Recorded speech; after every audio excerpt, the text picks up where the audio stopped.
Assalamualaikum warahmatullahi wabarakatuh. Jadi, perkenalkan kami dari kelompok 11 yang beranggotakan saya Karina Siva Zahra. Saya Aurelin. Saya Rasul Sabella. Jadi, pada video kali ini kami mendapatkan studi kasus penelitian yaitu terkait penyakit hemofilia. Yang akan kami wawancarai pada video kali ini yaitu Dr. Endang Krismawati Suntoro dari Rumah Sakit Pertamina. Jadi, selamat pagi, siang, dan juga sore teman-teman yang sedang menyaksikan. Di sini kami sudah bersama dengan Dr. Endang Krismawati. Halo, dokter. Halo, Dek. Jadi di sini kami ingin mengetahui lebih dalam tentang penyakit hemofilia. Nah, untuk kasus saat ini yang kita dapat yaitu tentang penyakit hemofilia pada seorang pasien nih, Dok.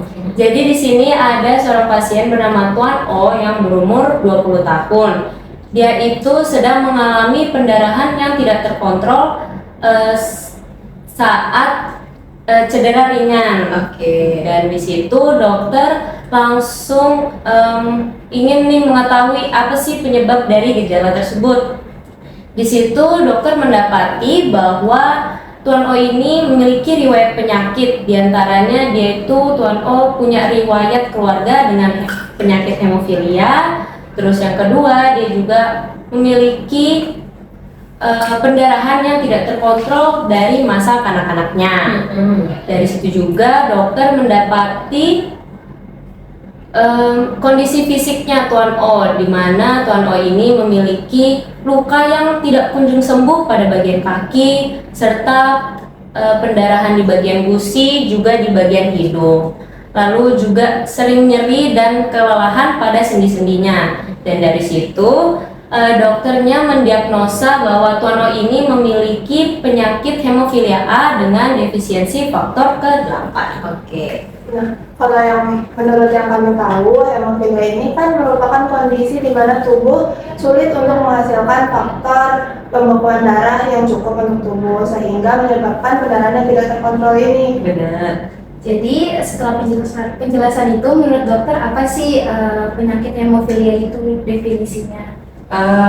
Kalau di dunia medis ini sebenarnya kalau trivia gitu ya, hemofilia ini dibilang royal disease karena dulu di awal itu diketahuin yang nyebabin itu ada ratu di Inggris itu, Ratu Elizabeth kan beberapa aku lupa gitu ya. Jadi ini kelainan genetik.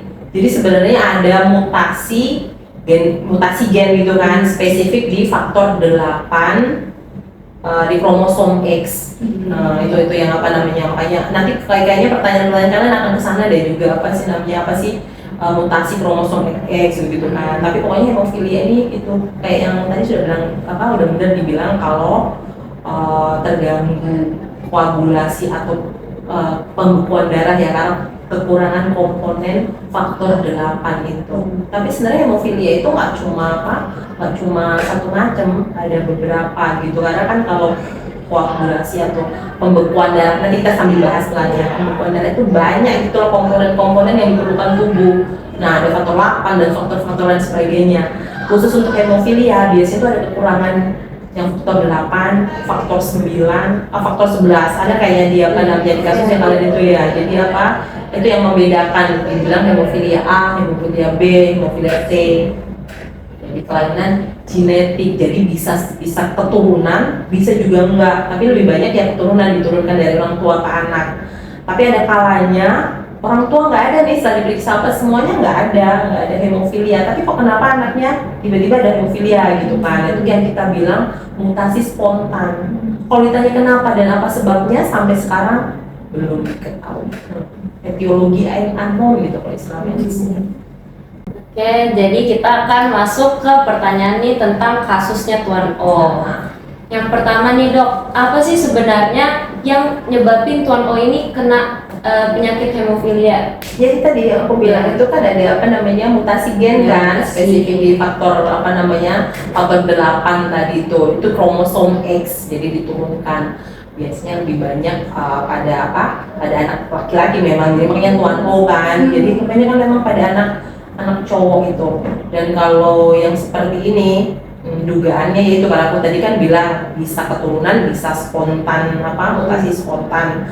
Tapi yang terbanyak ya kasus karena keturunan. Jadi kalau kalau anak laki-laki biasanya dapatnya dari mama yang carrier. Jadi biasanya mamanya yang membawa sifat gen apa namanya hemofilia itu.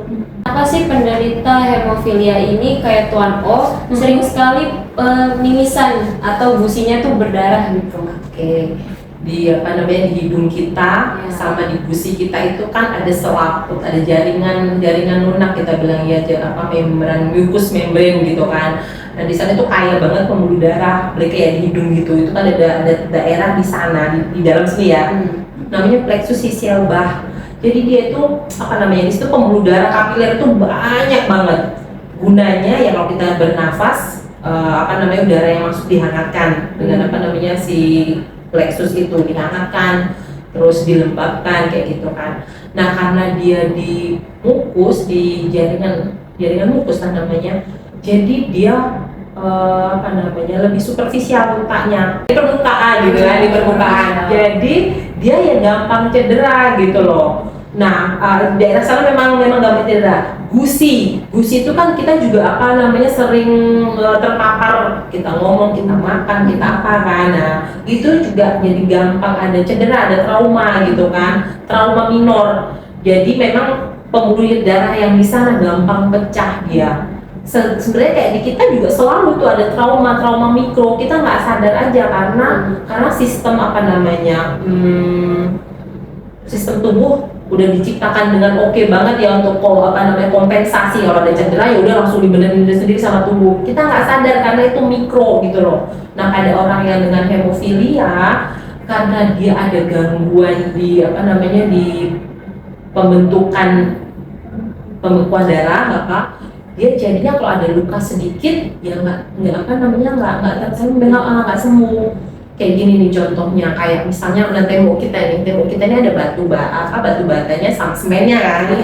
Kalau kita luka itu kan pembuluh darahnya akan pecah luka, tubuh itu akan langsung menempel secara otomatis itu. Yang nempel pertama biasanya itu si pelet trombosit, kalau kalian pernah dengar. Trombosit itu ibaratnya batu bata. Supaya batu batanya bisa melekat dan menempel sempurna harus ada semennya. Nah, semen itu salah satunya kerjaannya siapa si faktor 8 itu. Nah, karena ada gangguan di faktor 8, ya udah jadinya begitu ada luka-luka ringan, ada mikro trauma itu kan dia nggak langsung tertutup hanya jadi berdarah terus normalnya walaupun bukan orang hemofilia kan kita bisa terjadi gangguan mimisan, anak sampai segala macam kan pembuluh darah juga jadi pecah kan cara membesar kan, atau kalau sikat gigi aja kita.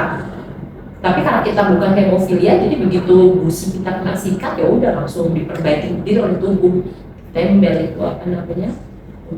Itu yang berperan sih pembekuan darah, kita bilang koagulasi. Nah, jadi kan tadi sendinya Tuan O ini sering merasa nyeri. Nah, sebenarnya sendinya Tuan O ini apa yang terjadi di situ sehingga merasa nyeri? Sama deh kayak yang itu tadi yang pecah pembuluh darah di hidung atau di gusi, tapi ini di dalam sendi gitu kan. Karena dia jadi tadi mungkin kepentok meja sedikit atau main bola terus ketendang temennya terus cedera, ada mikro juga sebenarnya ada perdarahan juga. Nah dia di dalam sendi darahnya itu kan nggak langsung terserap, padahal dia mungkin sering berulang-ulang tuh kejadian kejeduk gitu kan. Nah ada penumpukan emulsi darah bagian dari darah itu terakumulasi di sana. Ini kan berulang-ulang terus. Jadi lama-lama dia ada peradangan di sinoviumnya. Sinovium itu apa? Salah pembentuk sendinya gitu kan dia itu. Jadi ada sinovitis. Nanti karena dia berlangsung berulang gitu kan, lama-lama dia jadi merusak tulang rawan bilangnya. Nah, merusak tulang rawan kan, terus jadinya makanya sendinya jadi kaku, jadi ada keterbatasan gerak kayak gitu. Dia itu karena ada perdarahan di dalam sendi yang bikin dia jadi kaku, nyeri, bengkak.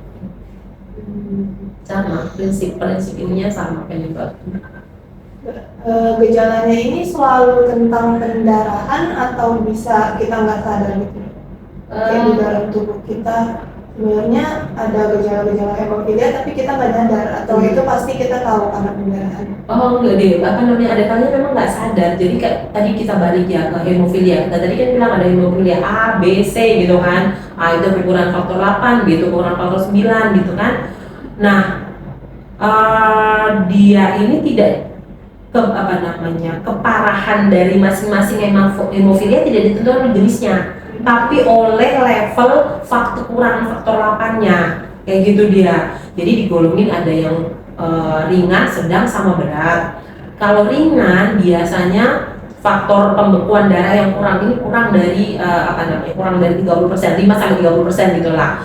Nah, kalau yang sedang faktor pembekuan darahnya cuma ada 1-5% gitu dari nilai normalnya. Sedangkan kalau berat udah kurang dari 1% gitu dibilangnya kan, nggak ada dari nilai normal gitu. Jadi ya langsung ketahuan kalau yang berat gitu kan deh. Tapi banyak juga yang dia ringan, jadi dari dia lahir sampai usia anak-anak gitu nggak ada nggak ada masalah, nggak pernah ada gejala yang berarti gitu kan, sampai nanti misalnya biasanya ketahuan itu pas sunat, kayak gitu, atau pas cabut gigi, dia perlu nih ngecabut gigi apa ternyata pas dicabut nggak berhenti darahnya gitu kan. Biasanya kayak gitu, itu ada hemofilia yang ringan, jadi biasanya nggak langsung tahu dia di awal. Tapi kalau yang berat, nah yaitu kalau yang berat kan karena faktor pembekuan darahnya kurang dari 1% dari nilai normal, begitu ada trauma atau cedera kan langsung terlihat. Terus cara kita mencegahnya itu bisa dari makanan atau pola hidup atau bagaimana? Enggak, ide itu kan apa sih namanya ya, mutasi genetik ya, itu kan keturunan. Pentingnya konseling genetik sebelum menikah gitu kan, karena ini nggak bisa kita cegah. Kita kan mau punya anak nggak bisa tuh, aku pengen anak yang nggak ada sakit hemofilia ini, kita nggak bisa kalau nggak diketahui dulu orang tuanya kan, bapaknya bagaimana, mamanya bagaimana, kayak gitu dia. Jadi kalau mencegah dengan pola makan yang baik, nggak di sana deh. Jadi makanya ada konseling yang pranikah gitu kan, biasanya kan macam-macam kan, saya disuruh periksa inilah penyakit menular dulu biasanya kayak gitu kan. Jadi maksudnya inform decision gitu loh. Jadi kalau diketahui, oh ternyata mamanya ini carrier hemofilia, oh ternyata si bapak ini, si calon suami ini punya punya hemofilia gitu kan. Nah tapi kan kita nggak pernah bisa 100% yakin apakah nanti anaknya akan hemofilia atau tidak gitu. Jadi ada probability. Cuma kalau kita udah tahu maksudnya pasangan kita dengan ini, bukannya terus jadi batal nikah kan, enggak gitu kan, tapi nanti ada keputusan penting gitu, apakah aku nanti kedepannya akan punya anak biologis, apakah aku tunda dulu, apakah hamil normal dengan segala resikonya gitu kan. Nah kalau kita tahu kan kita jadi bisa menyiapkan gitu kan, seandainya nanti ternyata anakku hemofilia, baik dari dukungan keluarga, support finansial itu sudah kita kayak gitu dia. Jadi kalau hemofilia nggak bisa dicegah dengan ini. Dan makanya kayak tadi aku bilang kan deh, kita itu hidup di karena ketidakpastian itu, yang pasti itu adalah ketidakpastian itu sendiri gitu kan. Jadi kalaupun dari orang tua dari sudah konseling nih, nggak ada penyakit itu nih, tidak ada gen hemofilia di calon bapak dan calon ibu, tapi kan tetap ada resiko mutasi spontan, dan itu deh kalau aku bilang tidak diketahui penyebabnya. Jadi kita nggak bisa yang 100% gitu ya. Jadi itu nggak bisa dicegah dengan apa, tapi kita bisa mencegah komunikasinya gitu kan. Bagaimana sih cara kerja suntikan faktor 8 dalam menangani pembekuan darah pada kasus hemofilia? Ini nanti kalau kita tanya tadi kan, kalau misalnya kayak Tuan O kayak gini, jadi pertahanan yang itunya, caranya supaya nggak mengalami komplikasi gitu kan, terus terapinya. Nah biasanya memang pada orang-orang dengan hemofilia atau apalagi yang tadi kita bilang yang berat ya, kalau yang berat itu udah pasti biasanya perlu suntikan pengganti faktor 8. Itu sudah ada. Zaman sekarang juga lebih teknologi medis, teknologi kesehatan kan lebih berkembang tuh. Jadi selalu ada sesuatu ilmu baru gitu kan. Kalau zaman dulu orang dengan hemofilia itu biasanya cuma diterapi obat yang diperlukan saat itu, misalnya perdarahan ya dihentikan perdarahannya gitu kan. atau terus begitu sudah berkembang biasanya dikasih transfusi yang namanya fresh frozen plasma kayak gitu. Jadi di kayak kalau kalian pernah tahu kan yang ada orang perlu transfusi darah whole blood atau PRC gitu kan, atau trombosit kalau orang DHF gitu kan. Kalau untuk yang hemofilia itu dulu dikasihnya plasma manusia, fresh frozen plasma. Jadi di sana ada komponen pembekuan darah itu. Cuma itu resiko untuk terjadinya infeksi karena kan dari bagian dari darah dapat infeksi dari pendonornya, itu ada resiko untuk kesananya gitu kan.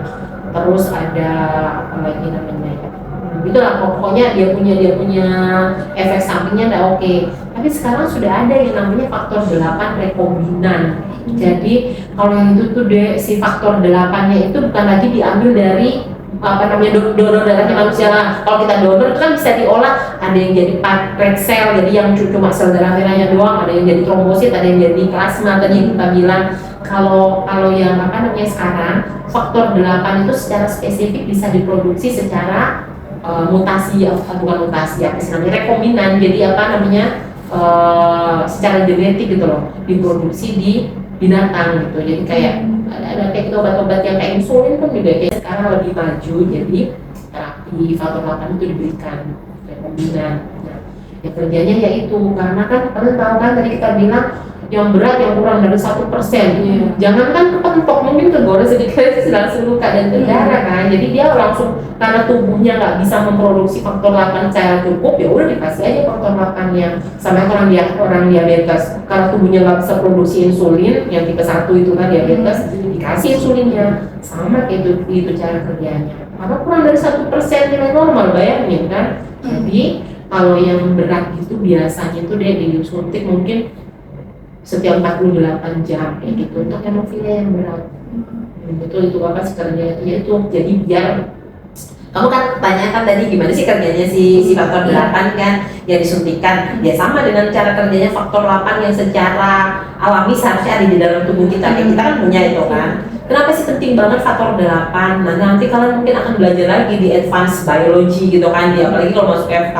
Jadi kalau kita berdarah, tubuh itu langsung kasih sinyal, oh ada perlukaan nih gitu kan. Jadi diaktifin lah semua enzim-enzim, semua faktor-faktor di tubuh kita itu. Nah, ini spesifik untuk yang perdarahan ya. Jadi ada yang 13, 12, gitulah pokoknya. Jadi si faktor 8 dan faktor 9 itu akan bekerja sama jadi kofaktor gitu, mengaktifkan lupa itu insulin.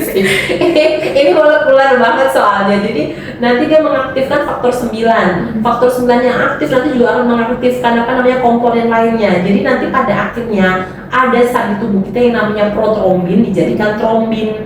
Trombin itu yang akan membuat fibrinogen di tubuh kita aktif jadi fibrin. Fibrin itu yang tadi aku bilang lem yang kayak semen itu tadi yang untuk membekukan darah. Jadi ada platelet itu trombositnya yang jadi batu batanya, fibrin itu yang jadi semennya. Jadi ya begitu ada luka ya udah ditembel kayak gitu. Nah itu sama katanya faktor 8 kayak gitu. Jika nanti ada keadaan darurat terus obatnya habis, gimana sih pertolongan pertama yang dapat dilakukan pada hemofilia khususnya? Kalau gitu kan kita ngomongin soal cedera dan trauma kan, kalau hemofilia kan cara perdarahan kan, ya sudah. Kalian kan kemarin kan PMR atau apa di sekolah kan juga. Pokoknya ada gini, kalau ada first aid, ada prinsip dari first aid itu RICE singkatannya, RICE, RICE nasi. Itu sebenarnya singkatan kan dari rest, terus I-nya itu apa ininya itu ya? Maksud rice, kompres dingin. Kalau yang C-nya kan compression tuh, kompres dingin, terus istirahatkan. Kok aku jadi ngeblank ya?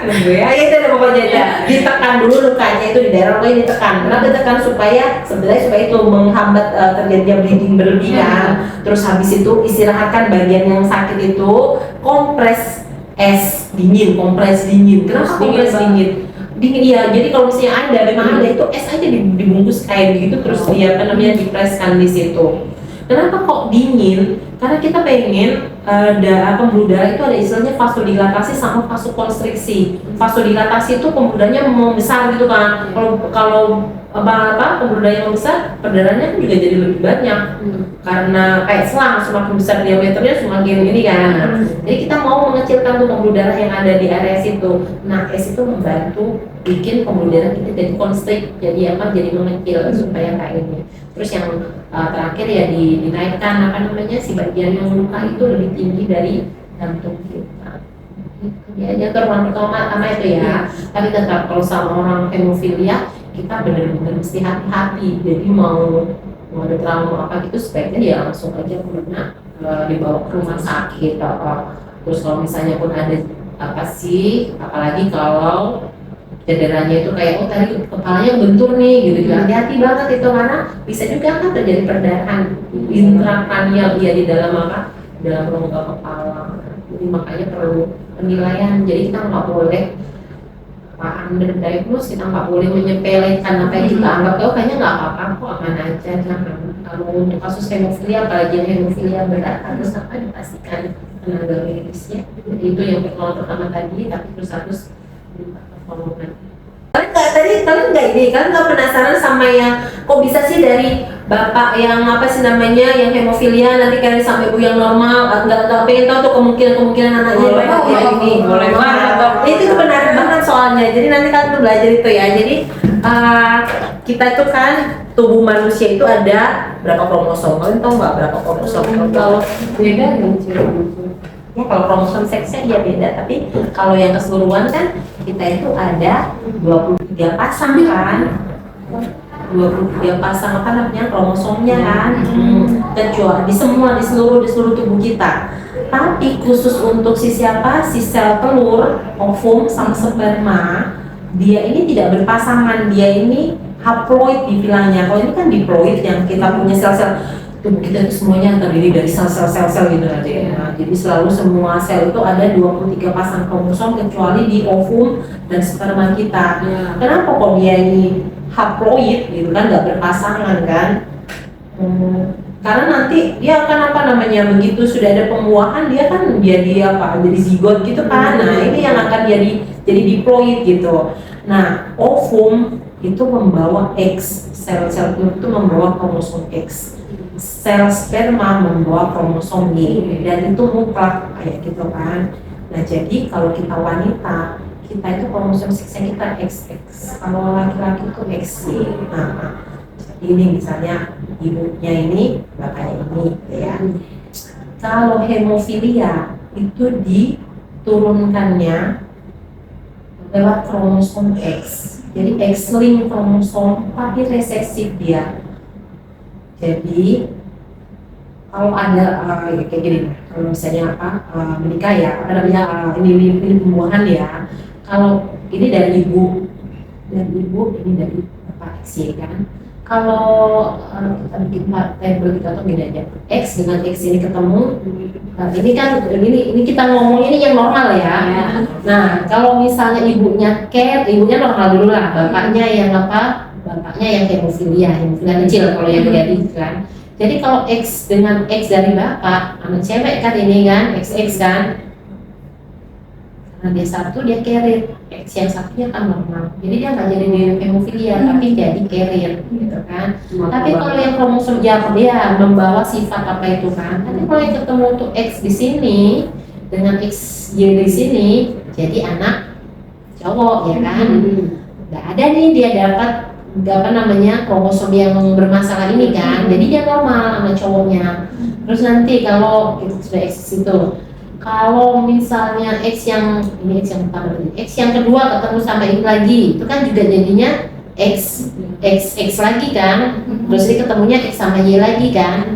Jadi kalau bapaknya itu hemofilia, mamanya normal, 100% anak laki-lakinya normal. Tidak dapat ya, Y-nya kan normal tapi 100% anak perempuannya carrier. Terus gimana kalau kalau mamanya yang carrier, bapaknya yang normal? Atau kebalikannya, kita bisa dibikin aja kayak gitu, di bapak ini ibu, ini bapak. Dan mau tahu yang bagaimana, yang bapaknya apa, ibunya yang apa. Kalau yang kayak tadi karya parah gitu kali ya. Iya. Bapaknya hemofilia nih, mamanya carrier ya kan. Ini yang apa, yang normalnya ya Bu ya. Jadi kalau ketemu di sini XX, iya betul XX kan. Terus yang kalau ini dengan ini berarti XC, XA. Kalau ini dengan ini XX dengan Y. Kalau ini dengan ini Y, X, A gitu kan. Jadi ini apa? Anak perempuan yang hemofilia, ya kan? Ada pasti A. Kalau yang ini XX itu berarti dia perempuan, dia carrier betul. Terus yang di sini anak cowok juga kan? Berarti ini anak cewek, ini cewek karena kan XX ya. Kalau ini kromosomnya XY berarti cowok kan. Kalau ini berarti, X-nya berarti apa namanya, dia hemofilia gitu kan. Nah ini dia juga apa namanya, kan ini dapat kromosom X yang dari mama yang apa namanya, yang enggak terkena. Jadi dia anak cowok tapi normal dia. Jadi kalaupun bapaknya selalu ada seperempat, ada 25% kemungkinannya. Jadi bisa anak ceweknya seperempat. Probability ya, ini nggak semuanya akan terjadi, tapi probabilitasnya seperti itu. Tapi tadi kayak aku bilang di awal kan, banyak kan hemofilia itu pasti di anak cowok. Anak cewek itu biasanya jarang banget kasus yang terus jadi hemofilia gitu. Cuma mungkin juga ada analisa yang bilang apa namanya, nggak compatible for life gitu nih. Jadi begitu masih masih fetus, dia nggak berkembang gitu, mungkin gitu. Ya, dokter terima kasih banyak. Jadi kesimpulannya, penyakit hemofilia ini merupakan mutasi gen spesifik terutama pada kromosom X. Penyakit ini bisa kita dapatkan karena keturunan maupun tidak. Jika tidak ada riwayat keturunan penyakit hemofilia, maka ini kita sebut dengan mutasi spontan. Gejala-gejala kecil yang bisa kita ketahui yaitu seperti pendarahan pada gusi saat sikat gigi, lalu mudah mimisan, dan pendarahan tidak terkontrol pada luka-luka yang sulit untuk disembuhkan.